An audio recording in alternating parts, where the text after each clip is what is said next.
Hello Year 4, this is Miss Coleman with your science lesson for today. We're going to be continuing our topic of forces and we're going to be learning all about water resistance today. Our TLP is Can I identify the effects of water resistance? So what do we think water resistance is? We've learned about air resistance. How might these two things be similar, do you think? So how does it feel to walk through deep water? Can you think of some words or phrases to describe the feeling? I would say it's very difficult, isn't it? And there is a lot of resistance when you try to move forward. How would you describe walking through deep water?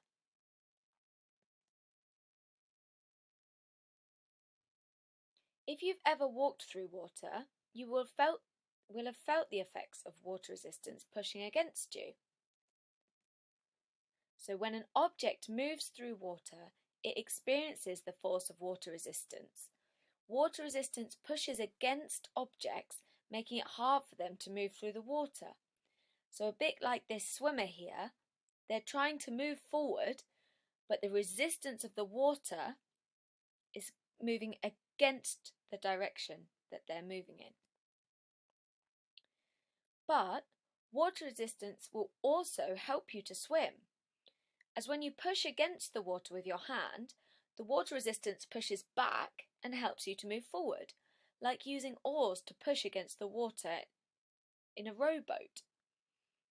So water resistance actually can be useful to us. So streamlined shapes reduce the effects of water and air resistance.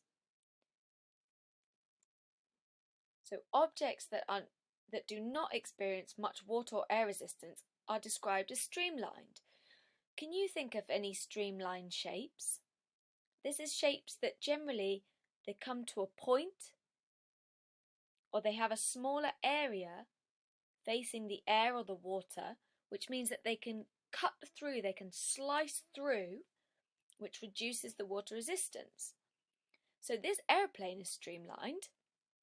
Look, its nose is pointed there, and so that it can cut through the air, and it has a smooth, low, curved back so that air flows over and around it. So when we looked at air resistance, we thought about how aeroplanes are a perfect shape to move through the air, aren't they?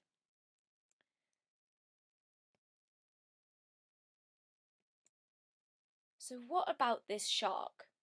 What do you think? It is streamlined. What parts of the shark make it streamlined?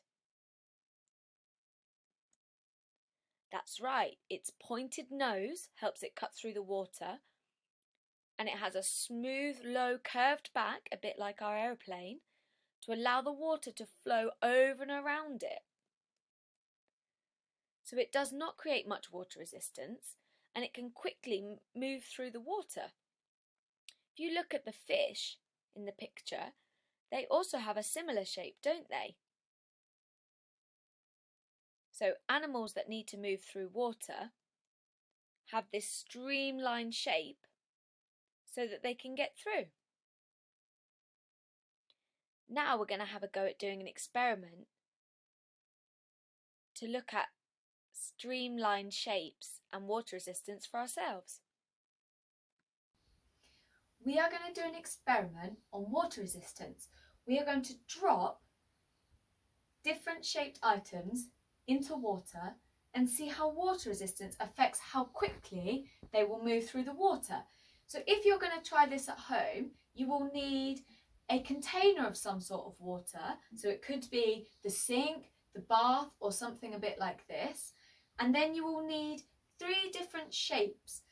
So the 3 shapes that you'll need is a sphere, a bit like a ball, like this one, a cube, and a rectangle. I've used Play-Doh, but you could use clay or even blue tack, and I've measured each section to know that they are the same weight so that it will be a fair test.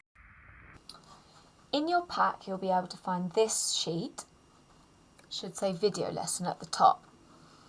So our question is, can I measure the effects of water resistance that act between moving surfaces?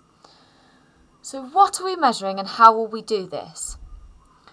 We will have 3 different shapes of Play-Doh or clay or whatever you have, and we'll see which shape falls the most quickly through the water.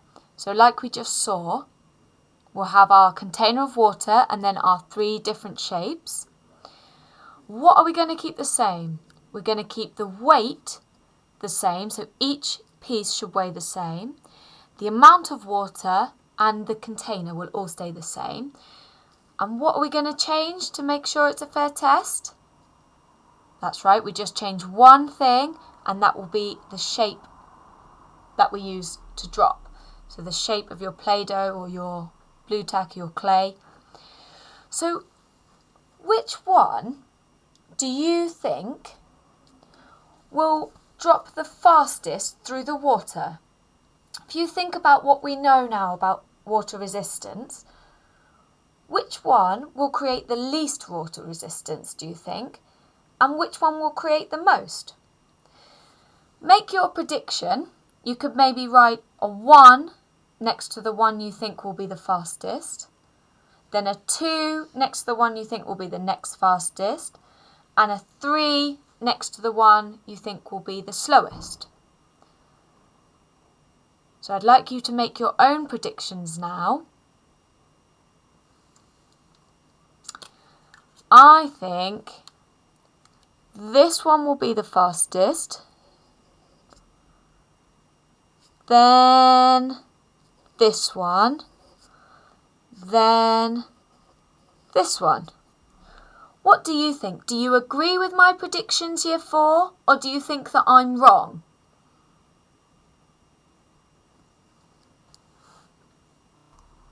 If you're going to have a go at this experiment at home, pause the video now, do the experiment, get your results, and then we can write a conclusion together. If not, you can watch the experiment that I conducted, and we'll do the results and the conclusion together. Okay, now we're going to drop our shapes through the water. I've had a go at timing it, but some of them fall so fast that it's very difficult to time. So if you're trying this at home and you can think of a way to time it, absolutely go for it, that's brilliant.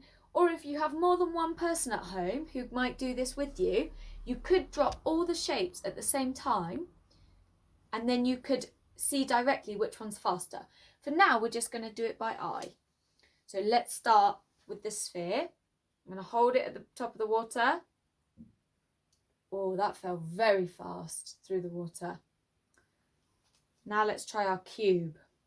I'm holding it in the same place, the top of the water. That one was also very fast. Now let's see how quickly our rectangle goes through the water. Holding it at the top. Well, that one floated very slowly down. So what were our results? Well, watching the video back, it looked to me like the sphere and the cube fell very quickly through the water. Much more quickly than our rectangle, which slowly floated down. Were your results the same at home, Year 4? So I'm going to put a 1 and a 1, as I think the sphere and the cube fell equally as fast through the water, and the 2 next to the rectangle as it fell much more slowly. Now we're going to think about why this might be our results. So why do we think that the rectangle fell so much more slowly through the water? And how might that link to water resistance? If you'd like, pause the video and have a go at writing your own conclusion. So what is our conclusion? Well, we found that the sphere and the cube fell the fastest, didn't we? And the rectangle fell the slowest through the water. So our conclusion might be something like, I found that the sphere and the cube fell the fastest through the water. And why might this be? Why did they fall faster than the rectangle? Can we link it to water resistance? Yes, so the cube and the sphere are more streamlined than the rectangle, aren't they? And therefore they create less water resistance. So let's write that in our conclusion. This is because they are more streamlined than the rectangle, so create less water resistance and fall faster through the water. Can you write a conclusion something like that? You can magpie ideas from mine or write the same one as mine, that's fine. But I really look forward to hearing your conclusions on Zoom. For a challenge, if you're doing this experiment at home, maybe you could experiment with different shapes. So what other shapes could you use to test water resistance? Maybe a triangle or a pyramid? What about a cone? Or maybe holding the rectangle a different way up? Can you think of any other shapes you could use to test water resistance? Do you think for a challenge you could find the shape that creates the most water resistance and falls the slowest through the water? Or can you think of a shape that is the most streamlined and creates the least water resistance and falls the fastest? What shape could that be if for? But remember to use the same amount of Play-Doh or clay or blue tack for your shapes so that it remains a fair test.